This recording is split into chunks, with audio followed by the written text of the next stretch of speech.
अपने आशीर्वृष्टि सांसद का विचिंतित करें, जोरदार तालियां बजाएं। जो महानुभाव खड़े हैं बैठ जाइएगा, तो कुर्सियां खाली हैं।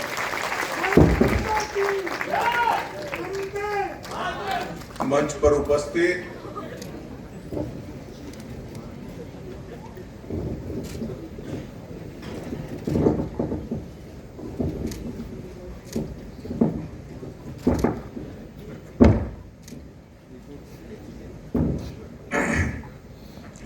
उपस्थित श्रीमान नायब सैनी जी, मुख्यमंत्री हरियाणा प्रदेश, इस संस्था की अध्यक्षा और हिसार की विधायक श्रीमती सावित्री जिंदल जी, श्री रणबीर गंगवा जी, बहना आरती राव जी, हमारे प्रदेश अध्यक्ष पंडित मोहनलाल बड़ोली जी, कुरुक्षेत्र के सांसद श्री नवीन जिंदल जी, हमारे पूर्व सांसद और इस संस्थान में एडवाइजर लेफ्टिनेंट जनरल डीपी वत्स जी, विधायक हांसी विनोद भयाना जी, और आज के कार्यक्रम में आए हुए प्यारे भाइयों बहनों और विशेषकर युवा विद्यार्थी मित्रों, आप सभी को नमस्कार, राम राम। आज एक प्रकार से मेरे लिए सौभाग्य का विषय है कि जहां गीता को गाया गया, ये पुण्य भूमि पर, जहां देश की सुरक्षा के लिए महाबलिदान हुए, ये पानीपत की भूमि पर, हरियाणा की भूमि पर आज महाराजा अग्रसेन की एक भव्य और उत्तुंग प्रतिमा का लोकार्पण मेरे हाथ से हुआ है। ये मेरे लिए सौभाग्य है। हरियाणा की ये भूमि ने चीर पुरातन काल से इस देश की संस्कृति को, इस देश के संस्कार को और इस देश की परंपराओं को आगे बढ़ाने का काम किया है। महाभारत काल से लेकर आजादी के संग्राम से लेकर आजादी के बाद के 76 साल में हरियाणा का योगदान हमेशा एक छोटे प्रदेश के रूप में सीमांकन होने के बाद भी देश के बड़े बड़े राज्यों से बहुत ज्यादा रहा है। इसलिए मैं सभी धाकड़ हरियाणा के भाइयों बहनों को बहुत बहुत अभिनंदन करता हूं। मित्रों, आज महान गुरुओं की परंपरा में सिखों के दूसरे गुरु अंगद देव जी की भी जन्मतिथि थी। सिख पंथ की गुरु परंपरा ने,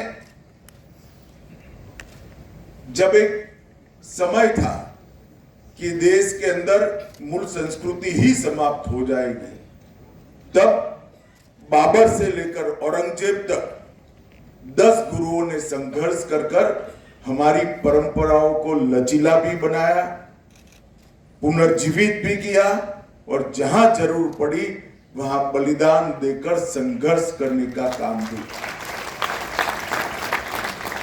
और इतिहास जो जानते हो, सभी जानते हैं कि सिख गुरु की ये महान बलिदान ने ही आज हमें हमारे मूल रूप में यहाँ पर हमारा अस्तित्व टिका है। उसमें सिख पंथ के 10 गुरुओं का बहुत बड़ा योगदान है। मैं मनपूर्वक गुरु अंगद देव जी को प्रणाम कर मेरी बात की शुरुआत। आज स्वर्गीय ओपी जिंदल जी की भी पुण्यतिथि है। ओपी जिंदल जी इस प्रदेश के बड़े राजनेता रहे। देश भर के अग्रणी उद्योगपतियों में भी उनका नाम आज भी सम्मान के साथ लिया जाता है। परंतु ये सब के साथ साथ वैश्य समाज में जन्मे इसके संस्कार के अनुरूप लाभ से पहले लोक की चिंता मुनाफे के पहले समाज की चिंता और कारोबार से पहले करुणा का भाव, ये दोनों सिद्धांतों को ओपी जिंदल जी ने प्रतिपादित किया और इसी का सुफल है कि आज इतना बड़ा अस्पताल, जहां करीब करीब 5 लाख लोग ओपीडी में सेवा लेते हैं, लगभग हर साल 180 के आसपास बच्चे यहां से मेडिकल स्नातक और अनुस्नातक होकर आगे बढ़ते हैं और कई सारे रोगियों को अनेक प्रकार के गंभीर रोगों की सबसे आधुनिक चिकित्सा व्यवस्था आज महाराज अग्रसेन की ये भूमि पर हुई है। वो ओपी जिंदल ने डाली हुई नींव का ही कारण। आज यहाँ पर महाराज अग्रसेन की मूर्ति के साथ साथ नवनिर्मित आईसीयू का भी लोकार्पण किया गया, पीजी छात्रावास का शिलान्यास रखा गया और एक प्रकार से इस संस्थान को आगे बढ़ाने के लिए एक और कदम आगे बढ़ने का काम हुआ है। मित्रों, आज महाराजा अग्रसेन का भव्य प्रतिमा का अनावरण हुआ है। मैं इतिहास का विद्यार्थी हूं। महाभारत काल से आज तक अग्रसेन जी एक अनूठे प्रकार के शासक रहे। उस जमाने में लगभग 5300 साल पहले मेरे शहर में जो आता है वो आते ही लखपति होगा और आते ही महल को प्राप्त करेगा, ऐसी नींव। एक प्रकार से ऐसा कहते हैं कि उस जमाने में उनकी राजधानी में 1 लाख लोगों का निवास था और जो नया व्यक्ति वहां शरण लेता था, आता था अन्य राज्यों से, उनको 1 ईंट हर परिवार देता था तो 1 लाख ईंट मिल जाता था और 1 रुपया भी मिलता था तो 1 लाख रुपया भी मिलता था। आप 1 ईंट और 1 लाख का मूल्य आज के जमाने के हिसाब से मत करिए। मैं महाभारत काल की बात कर रहा हूं, जब रुपये को छूना ही बहुत बड़ा भाग्य होता था। उस वक्त पूरा आर्थिक व्यापार एक प्रकार से बार्टर सिस्टम से चलता था।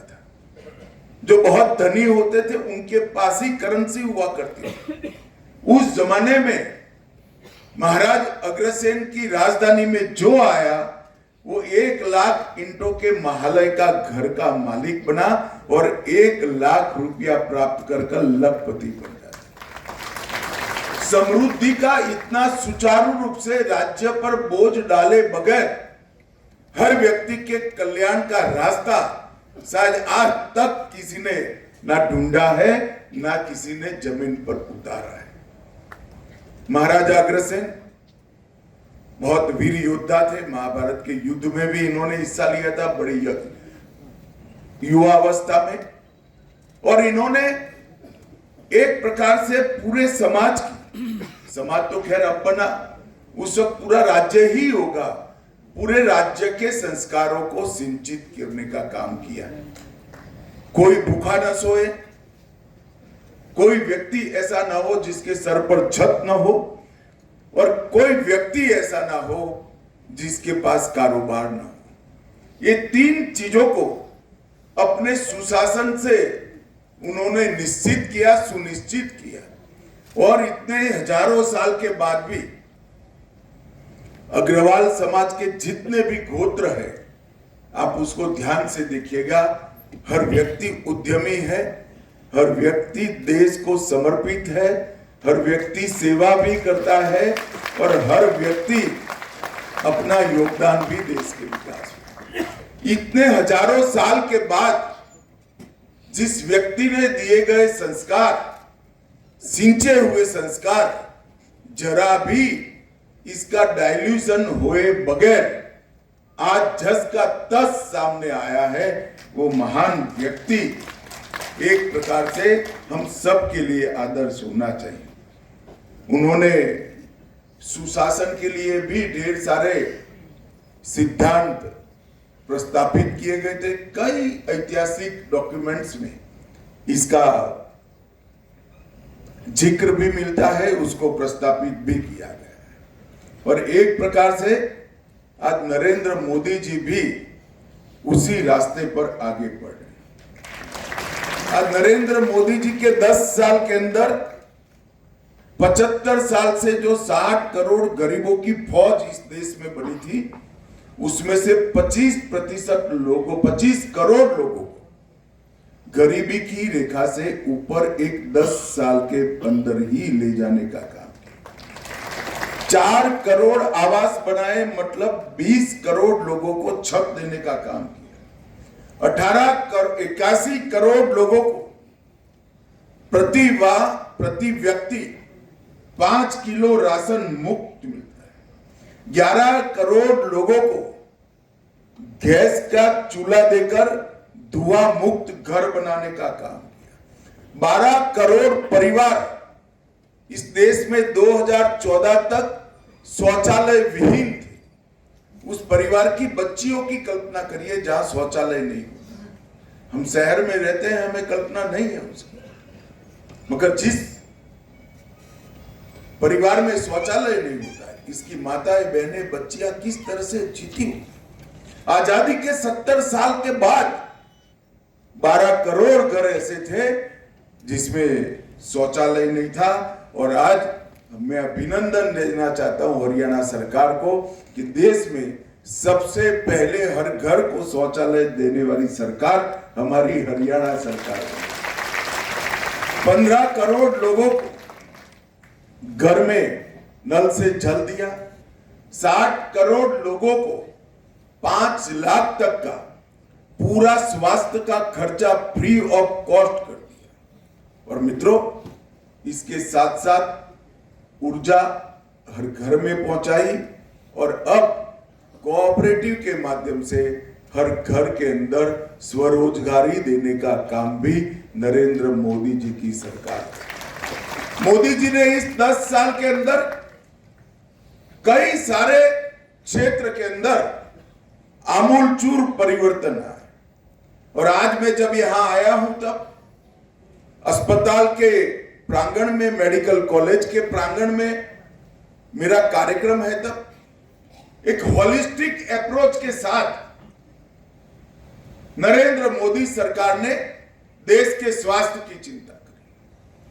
आप लोग सब पढ़े लिखे लोग हो, बच्चे तो ढेर सारी चीजें रिसर्च कर भी डाउनलोड करते हैं, मगर आप भी ये सारी योजनाओं को एक मोतियों की माला बनाकर देखेंगे तो मालूम पड़ेगा कितनी दूरदर्शिता के साथ काम। सबसे पहले हर घर में गैस का सिलेंडर दिया। इसका सीधा रिश्ता महिला की, माता की स्वास्थ्य के साथ जुड़ा हुआ है। जो चूल्हा फूंककर रसोई बनाती थी वो माता 25-30 साल में उसके फेफड़े अकाल फाइब्रोसिस से ग्रस्त हो जाते थे। 400 सिगरेट जितना धुआं इसके फेफड़े में हर रोज पहुंच जाता था।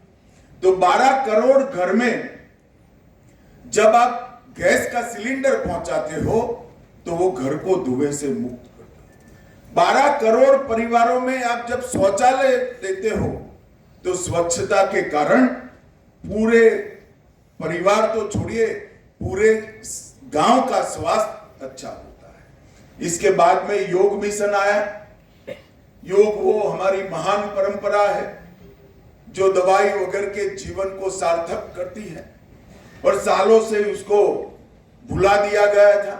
आज न केवल भारत, पूरा विश्व योग से मानव के मन, शरीर और आत्मा तीनों के स्वास्थ्य के सुधार को स्वीकार करता है। इसके साथ साथ फिट इंडिया मिशन आया, फिर पोषण अभियान आया, क्योंकि ढेर सारी बीमारियों का कारण कुपोषित नागरिक होता है। फिर मिशन इंद्रधनुष आया, जिसके माध्यम से हरेक बच्चे को सभी के सभी टीके लगाकर उसकी रोग प्रतिकारक शक्ति को बढ़ाया गया। और फिर भी अगर कोई बीमार पड़ता है तो आयुष्मान भारत के माध्यम से 5 लाख तक की पूरे स्वास्थ्य की सुविधाएं करी और उसके साथ जल जीवन मिशन भी लाए। शुद्ध पीने का फ्लोराइड विहीन पानी 15 करोड़ घर में पहुंचाया। आप सब जानते हैं, जो छात्र हो तो बहुत अच्छी तरह से जानते हैं मानव शरीर में पानी का हिस्सा कितना होता है और स्वास्थ्य में शुद्ध पानी का रोल भी क्या होता है। ये सारी चीजें एक प्रकार से स्वास्थ्य से जुड़ी हुई, जो हमारे देश के स्वास्थ्य को पूरी व्यवस्था इसकी फिट करने से लेकर, पोषण से लेकर, टीका लगाने से लेकर स्वास्थ्य सुविधाएं बढ़ाने तक एक माला में पिरोने का काम ये 10 वर्ष में नरेंद्र मोदी सरकार ने किया। और उसके बाद नंबर आया मेडिकल इंफ्रास्ट्रक्चर का। मैं आज आपको कहना चाहता हूं कि मेडिकल इंफ्रास्ट्रक्चर में ढेर सारा काम नरेंद्र मोदी सरकार ने, 64,000 करोड़ रुपया पब्लिक हेल्थ सेंटर और कम्युनिटी हेल्थ सेंटर इसके लिए खर्च कर कर एक बहुत बड़ा मेडिकल इंफ्रास्ट्रक्चर का बेसिक खाका बनाने का काम।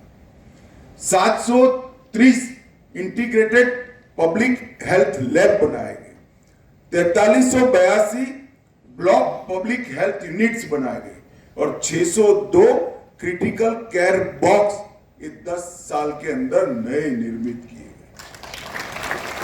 गए। ये जब हो जाता है तो दिखता नहीं है, मगर करने में बड़ा व्यय होता है।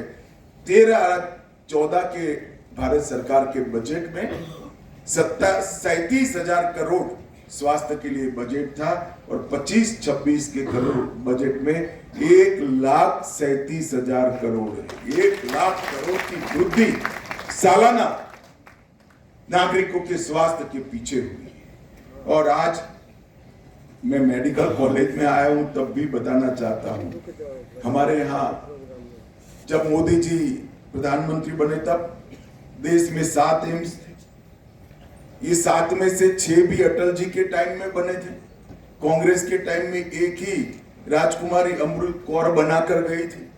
इसके बाद 6 एम्स अटल जी ने बनाए और आज 2024 में 23 एम्स है। वो बताता है कि कितनी व्यवस्थाएं थी। मेडिकल कॉलेजों की संख्या 387 थी और इससे बढ़कर 2 गुना होकर 766 हुई। 51,000 MBBS की सीटें थी बच्चों के लिए और 1,15,000 सीटें हो चुकी है और 85,000 सीटें ये 5 साल में हम बढ़ाने वाले हैं। 2 लाख सीटें, हर साल 2 लाख बच्चे डॉक्टर बनकर देश के लोगों की सेवा करने के लिए बाहर आए हैं। पीजी की सीट 31,000 थी, उससे बढ़कर 73,000 हुई। अब जब 85,000 सीटें हम बढ़ाएंगे तो अनुपात में पोस्ट ग्रेजुएट की सीटें भी अपने आप।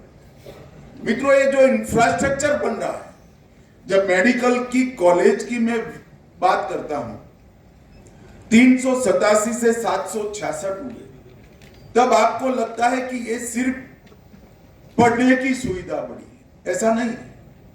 जब एक मेडिकल कॉलेज चलता है तो हम सब रूल्स जानते हैं कि एक फ्री अस्पताल चलाना पड़ता है और 14 के 14 विभाग वो अस्पताल में रखने पड़ते हैं, क्योंकि छात्र को पढ़ाने के लिए अनिवार्य शर्त है।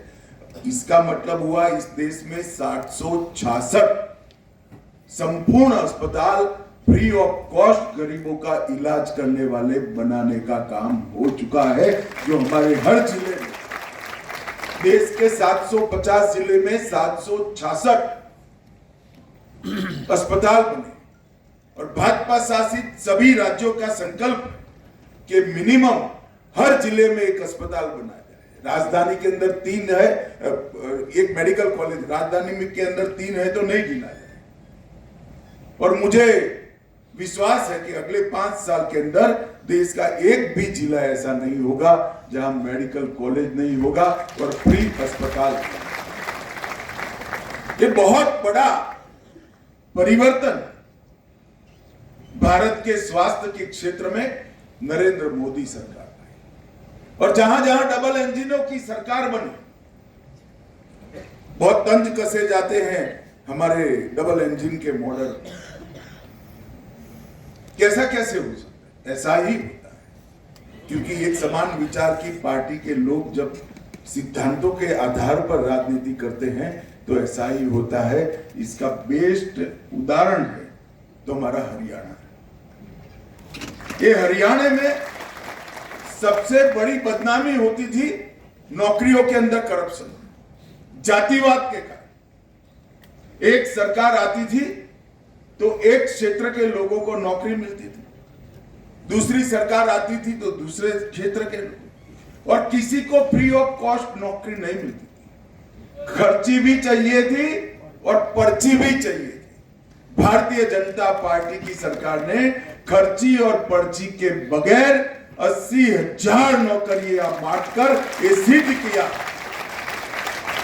कि लोकतंत्र में जाति के आधार पर राजनीति नहीं करती।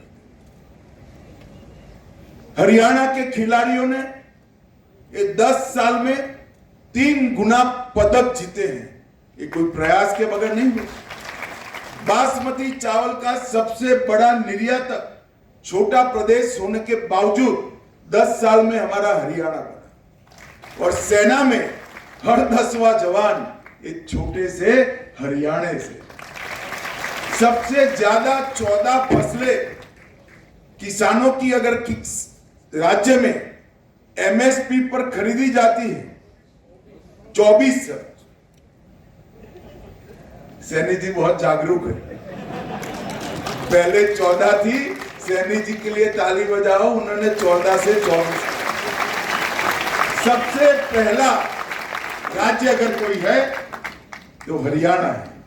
लाल डोरे के भीतर मालिकाना हक अगर पूरे देश में सबसे पहले किसी ने दिया तो हरियाणा ने दिया। एक भी सरपंच अनपढ़ न हो ऐसा कोई राज्य है तो हमारा हरियाणा है। पंचायतों में महिलाओं की 50% भागीदारी भी महिलाएं ने सुनिश्चित हरियाणा ने करी। हर एक घर में नल से फ्लोराइड विहीन शुद्ध जल भी हरियाणा ने पहुंचाया है, और सबसे पहला धुआं मुक्त, मतलब एक भी घर में कंडे और टहनी या लकड़ियां नहीं जलाई जाती है, ऐसा राज्य कोई बना तो अपना हरियाणा बना। और सबसे पहला आयुष विद्यालय अगर कहीं बना तो अपने हरियाणा के। और हरियाणा का बजट हुड्डा साहब शायद कल देखेंगे अखबार में। हुड्डा साहब आप 37,000 का छोड़कर गए थे, हमारे सैनी ने इसको 1 लाख करोड़ तक पहुंचाने का 2 लाख। सैनी जी मेरे डेटा को सुधारते ही जा रहे हैं। इसका मतलब कि आप जीडीपी भी बढ़ा रहे हो, जनता की सुख सुविधा भी बढ़ा रहे हो, गरीबों को भी आगे लाने का काम कर रहे हो, और इंफ्रास्ट्रक्चर भी बना रहे हो। ढेर सारे काम है, आज विषय नहीं है इंफ्रास्ट्रक्चर पर बोलने का, परंतु मैं 2 आंकड़े जरूर देना चाहता हूं। जब 10 साल यूपीए की सरकार थी तब 10 साल यहां पर भी कांग्रेस की सरकार थी, सोनिया मनमोहन की सरकार चलती थी। 10 साल में हरियाणा को 10 साल में 41,000 करोड़ रुपए, और 10 साल नरेंद्र मोदी जी की सरकार चली, हमने 1,43,000 करोड़ रुपया हरियाणा को दिया, 3 गुना पैसा। इसके अलावा 1,26,000 करोड़ के इंफ्रास्ट्रक्चर का काम, 72,000 करोड़ के सड़क निर्माण का काम, और 54,000 करोड़ का रेलवे का काम अलग से देने का काम भारतीय जनता पार्टी की सरकार। इसमें मैं एयरपोर्ट, मेडिकल कॉलेज, ढेर सारी योजनाएं और गरीब कल्याण की योजनाएं मैं नहीं मानता। एक सबसे पहली इथेनॉल बायो रिफाइनरी भारत में पानीपत में इसका उद्घाटन करने का, और ढेर सारे सुशासन के काम भी मनोहर लाल जी ने शुरू किए थे और सैनी जी आगे बढ़ा रहे। ये सैनी जी जब आप इनको देखोगे तो बड़े शांत, सौम्य और एक अद्भुत व्यक्तित्व दिखेगा। हसून तो है ही, पर इसके साथ साथ कठोर प्रशासक भी है। प्रशासन पर पूरी उसकी पकड़ है। जब हरियाणा में चुनाव की शुरुआत आई तब कुछ सुधार करने जरूरी थे। मेरे घर पर एक मीटिंग हुई, कुछ निर्णय हुए, 22-23 निर्णय हुए। मैं इसको दोहराना नहीं चाहता, परंतु बैठक के बाद मैंने सैनी को अकेले में कहा कि सैनी जी ये बहुत कठिन है, इतने 2.5 महीने में 3 महीने में सब पूरा करना। उन्होंने कहा वो जी हो जाएगा जी, आप चिंता मत करो जी। मुझे लगा चलो अच्छा है, कर ही लेंगे। मगर साहब, चुनाव की घोषणा के पहले सारे के सारे काम नायब सिंह ने पूरे कर दिए थे और ये इसकी प्रशासनिक क्षमता का उदाहरण। जब जनता के बीच में से उठकर एक सामान्य व्यक्ति राज्य के शासन की धुरा संभालता है, तब किस प्रकार का परिवर्तन आता है, इसका आदर्श उदाहरण हमारे नायब सैनी है। और इसीलिए कोई भी समस्या लेकर जाओ वो हंसते हैं और हंसकर इसका स्वागत भी करते हैं और समाधान भी करते हैं। तो आज सबने मुझे यहाँ बुलाया है, तब एक बात मेडिकल कॉलेज के संचालकों को भी मैं कहना चाहता हूँ। हमारी नई शिक्षा नीति जो हम लाए हैं, इसमें बच्चों के अंदर जो मूल क्षमताएं पड़ी, किसी के अंदर चित्रकार पढ़ा होगा, किसी के अंदर संगीतकार पढ़ा होगा, किसी के अंदर खिलाड़ी पढ़ा होगा, किसी को भले मेडिकल का स्टूडेंट होगा, डॉक्टर बनना चाहता होगा, इकोनॉमी की भी समझ होगी, किसी को सोशल सामाजिक विज्ञान की भी समझ होगी। ये सारी इनकी जो मूल शक्तियां हैं, ये मुरझानी नहीं चाहिए। ये डॉक्टर जरूर बनना चाहिए, परंतु इसके साथ जो मूल शक्तियां ईश्वर ने दी है, जो इंद्रिय दी है, जो रुचि दी है, जो लाइकिंग दिया है, उसको भी एक अच्छा प्लेटफॉर्म मिले तो ही एक विद्यालय संपूर्ण माना जाता है। डॉक्टर तो अच्छा बनना ही चाहिए, इसमें कॉम्प्रोमाइज मत करिए, परंतु युवा लोगों के साथ ढेर सारा समय होता है।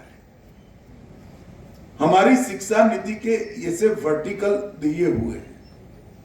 मेरे संचालकों से विनंती है कि आप भी कुछ वर्टिकल सिलेक्ट कर बच्चों की रुचि को, बच्चों की विशेषताओं को